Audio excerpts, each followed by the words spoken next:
Faysal Cali Waraabe oo digniin culus soo saaray. Maxay tahay digniintan Faysal Cali Waraabe? Maxay tahay digniintan Faysal Cali Waraabe u diray? Maxaase ka ogtahay xogtan? Muuqaalkan ayaan kula wadaagi doonaa ila soco inuu ku bilownay gudoomiyaha xisbiga mucaaradka ee UCID Injineer Faysal Cali Waraabe ayaa si adag uga hadlay go'aankii ka soo baxay guddiga komishanka doorashooyinka Somaliland. Gudoomiye Waraabe ayaa ka hor yimid jadwalka doorashooyinka ee guddiga oo ku sheegay in doorashada ururada ay horeynayso ayna dambeynayso tan madaxtooyada oo mucaaradku rabay inay soo hormarto. Waraabe ayaa uga digay Muuse Biixi iyo guddiga doorashooyinka halkii ay ku wadaan Somaliland markaana aysan aqbalin doorasho aan ahayn doorashada madaxtooyada. Maanta ay u darnaayeen oo waxay yiraahdeen ururo ayaan sameynaynaa, adduunka ma urur ayaa ka dhaca, waxaa la rabaa in annaga meesha laga saaro, ayuu yiri Faysal Cali Waraabe. Waxa uu sheegay in nidaamka ururada cusub laga furay uu yahay mid aan shaqeynin oo aan la aqbali karin, lagana leeyahay qorshe Muuse Biixi oo xukunka ku dheereysanayo. Waxaa caddaatay in kooxdani aanay cid kaleba u ogoleen xukunka sharcigii aynu qornay meel ay iska dhigeen walaalayaal, ayuu yiri gudoomiyaha xisbiga UCID Injineer Faysal Cali Waraabe. Sidoo kale waxa uu xukuumadda madaxweyne Biixi ku eedeeyay inay isku darsatay wax qabad la'aan, xukun jecel iyo qabyaalad inay dabada ku hayso guurtida oo uu sheegay in sharci darro ku joogto ilaa hore muddo kordhin ugu sameeyeen. Waxgaradka iyo culimada waa inay u tagaan madaxweyne Biixi kuna qanciyaan inuu ka hor yimaado go'aanka guddiga doorashooyinka uuna qabto doorasho madaxweyne, ayuu yiri Faysal oo baaq u diray waxgaradka reer Somaliland.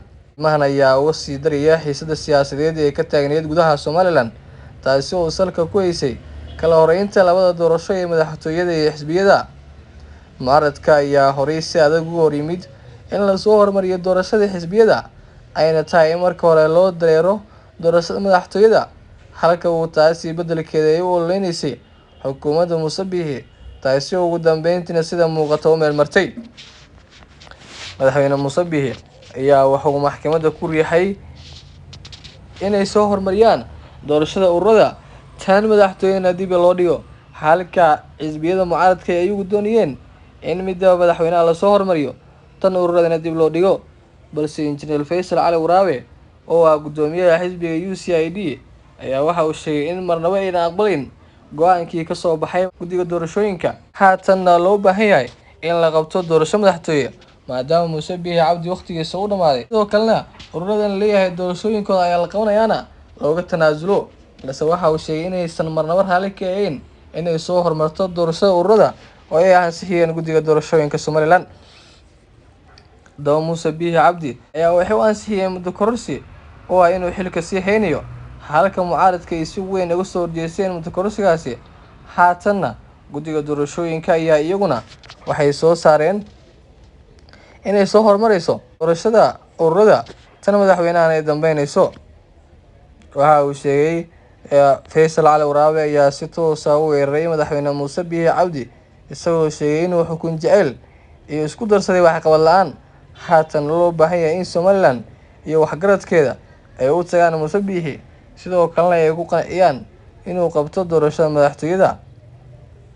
Waxa uu sheegay in haddiisan laga qabanin Muuse Biixi dalkan uu ku dhacayo god, sida uu sheegay Faysal Cali Waraabe. Faysal Cali Waraabe ayaa si toos ah u sheegay inaysan jirin ururo cusub oo la furay ayna shaqeynin wax noocaasi ah, haatan loo baahan yahay kaliya in doorasho madaxtooyada la qabto, Muuse Biixina dalkan laga qabto. Sidoo kale Faysal Cali Waraabe oo digniin culus soo saaray.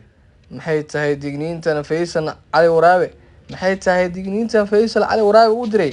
Maxaase ka ogtahay xogtan?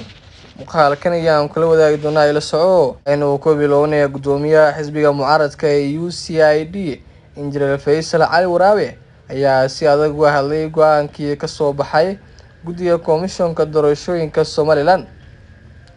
Gudoomiye Waraabe ayaa ka hor yimid jadwalka doorashooyinka ee guddiga oo ku sheegay in doorashada ururada ay horeynayso ayna dambeynayso tan madaxtooyada oo mucaaradku rabay inay soo hormarto.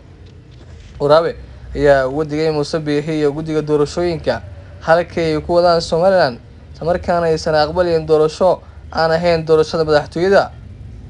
Maanta ay u darnaayeen oo waxay yiraahdeen ururo ayaan sameynayna adduunka ma urur ayaa ka dhaca waxaa la rabaa in annaga meesha laga saaro ayuu yiri Faysal Cali Waraabe.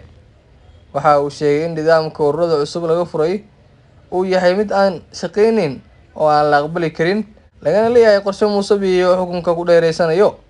waxaa caddaatay in kooxdani aanay cid kaleba u ogoleen xukunka sharcigii aynu qornay meel ay iska dhigeen walaalayaal ayuu yiri gudoomiyaha xisbiga UCID Injineer Faysal Cali Waraabe.